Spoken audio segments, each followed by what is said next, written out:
New tonight, body-worn camera footage of a D.C. police officer showing us what happened on January 6th as he was taken to the ground by rioters. Yes, several people from Maryland have been identified as part of the group that stormed the Capitol that day, and one of them faced a judge today, pleading guilty to one of his charges. WJC's live, Rachel Carden has more on what happened today in court. Rachel. That's right. You mentioned Robert Reeder. He's the man who pled guilty today in federal court. He's not the only one. A woman in Indiana also pled guilty to her charge today. She was sentenced and placed on probation. It's video that has shocked the nation over and over again.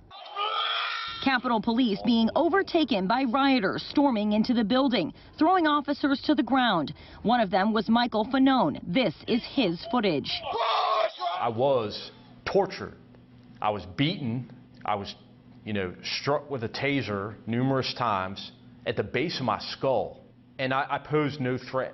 Nearly a dozen Marylanders have been identified for their involvement in the attack. Harford County resident Robert Reeder was one of them. In federal court on Wednesday, Reeder pled guilty to one of his charges, admitting he came into the Capitol unauthorized. Reeder captured cell phone footage inside the Capitol. He can be heard asking how he can get out but then doesn't leave.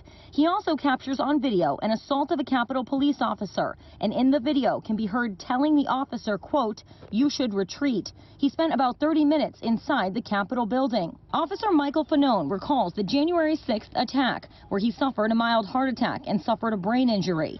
He says those who stormed the steps of the building need to know what they did was wrong. As an American, I believe very strongly in a two-party system.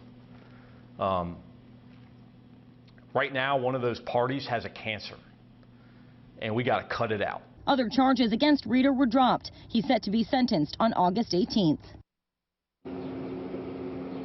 And that maximum sentence that Reeder could face is up to 6 months behind bars, as well as fines. Reporting live at 5, I'm Rachel Carden for WJZ.